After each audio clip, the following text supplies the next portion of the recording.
Imagina a situação, de repente o relacionamento termina, cada um vai para um lado, né?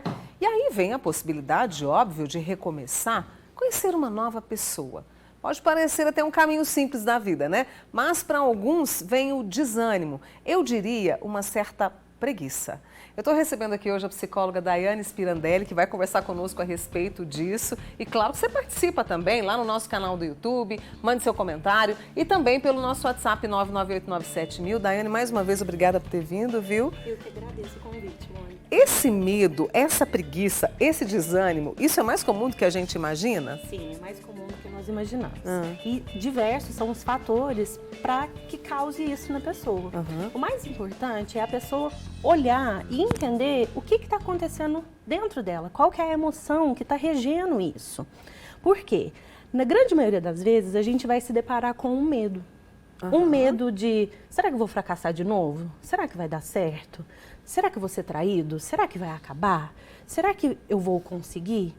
Então, a pessoa precisa entender. Então, muitas vezes para ela, ai, nem quero tentar, não vou nem mexer com isso. Deixa quieto, vou continuar do jeito que eu estou.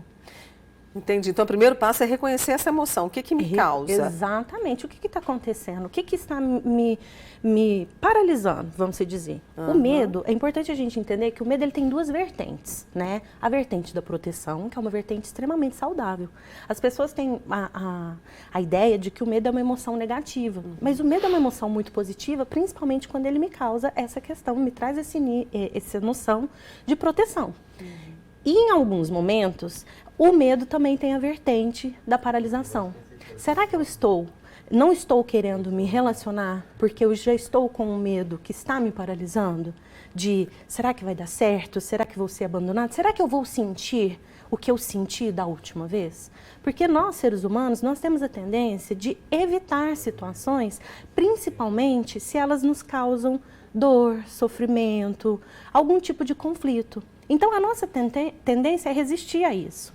Então, muitas pessoas, em vários momentos, terminam uma relação que, independente do tempo da duração, causou um certo sofrimento, causou um desconforto, causou, às vezes, uma frustração. E aí ela fala, eu não quero sentir mais isso. Não quero mais isso. Não quero mais isso. Então, para não sentir isso de novo, eu não vou me relacionar. E aí perde a oportunidade, não é? De repente, viver uma outra história boa, né? Exatamente. Como quebrar esse tipo de situação? É possível, Daiane? Sim, é possível. O que é o interessante de pensarmos? Quando a gente vai para o medo da proteção, Mônica, a gente pode olhar para aquela experiência que a gente teve e usar as informações como aprendizado. O que não deu certo naquele outro relacionamento? O que aconteceu comigo? Eu me entreguei demais, eu me entreguei de menos? Eu estou disponível para isso? Porque o que as pessoas muitas vezes não entendem é que para que a gente tenha um relacionamento afetivo, nós precisamos estar emocionalmente dispostos. E o que eu vejo muito no consultório são pessoas que dizem estar emocionalmente dispostas, disponíveis, mas elas estão fechadas.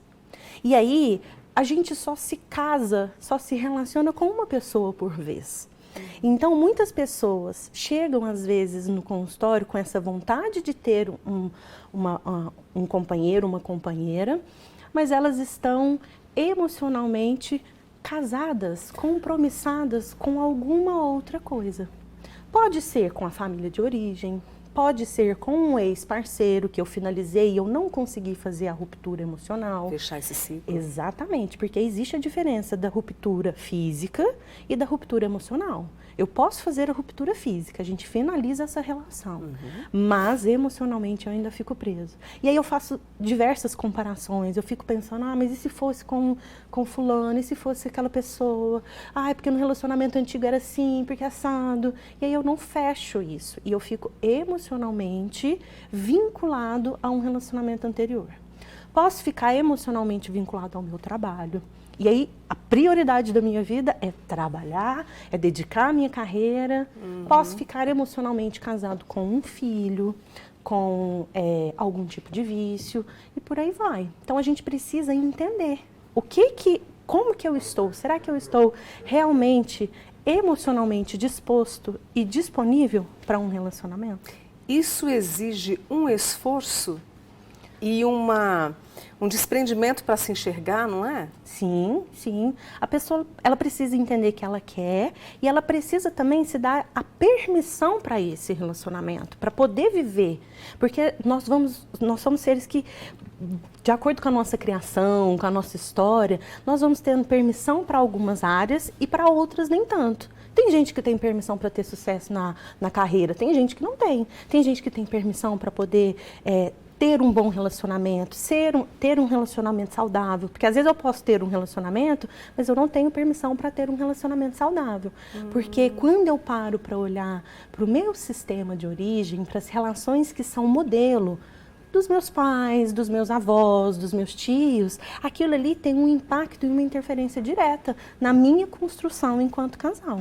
Então, se eu venho de uma família que os relacionamentos são disfuncionais, conflituosos, eu vou ter uma tendência a entender que esse é o jeito correto, certo, de estar em um relacionamento. E além disso tudo, né, que você está explicando de forma assim muito interessante para a gente, ainda vem a questão de me amar também para não querer que o outro, né, atenda a todas as minhas necessidades. Exatamente, Mônica. O que eu vejo?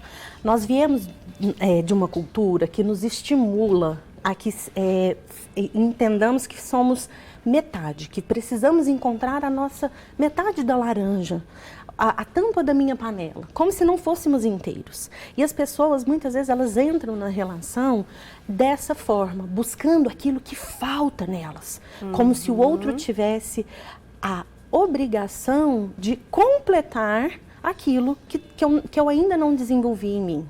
Então, as pessoas acabam desenvolvendo relacionamentos adoecidos, relacionamentos simbióticos, de extrema dependência emocional, né? E elas não entendem que elas precisam chegar inteiras, que vai ser o meu eu inteiro, com o eu inteiro do outro, e aí sim nós vamos nos conectar para poder fazer uma relação.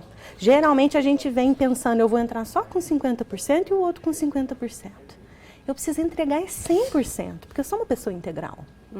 Em alguns momentos eu vou dedicar 80% para a minha relação, porque os outros 20% eu vou precisar dedicar para a minha área espiritual, profissional, e a gente vai fazendo esse equilíbrio né? Das necessidades. Né? Nosso tempo está terminando, mas deixa eu trazer uma amiga, não vou falar o nome dela, ela é viúva há 5 anos e há um mês está namorando. E o futuro marido disse que está até com batimentos cardíacos fracos. Eu pensei em desistir de medo dele morrer. E se eu passar pelo mesmo que eu vivi, que ela é viúva, o que ela faz? Exatamente. O que ela precisa entender? Ela precisa acolher essa dor, ela tem um trauma, ela tem uma vivência e ela precisa entender. Pode ser que ela passe por aquilo novamente? Pode, né? Nós corremos o risco. Mas o que eu aprendi com a experiência anterior? Porque quando a gente vivencia algo pela primeira vez, muitas vezes se torna traumático. Por que é o trauma? O trauma é uma situação que ela acontece de forma muito intensa e muito inesperada. E a gente não tem recurso para lidar com aquilo. A gente fica meio sem ação. Como ela já passou por isso, o trauma dela é, será que eu vou vivenciar isso novamente? Né? Eu não quero acessar essa dor, que é o nosso mecanismo de defesa, a resistência que a gente cria. Mas ela pode olhar para trás e ver, eu já passei por isso, mas eu superei isso. Quais recursos eu tenho ou quais recursos eu desenvolvi para poder lidar com essa situação difícil? Que recadinho bonito para ela, né? Essa é a Daiane Spirandelli, eu estou aqui encantada com essa conversa que ela trouxe para a gente, né? Ela que é psicóloga, sobre a questão do relacionamento, tudo que envolve e essa boniteza da gente olhar para nós mesmos, né? Com certeza. Daiane, muito obrigada, viu? Eu que agradeço, Bom fim de semana para você também. tá? Bom dia. Obrigada.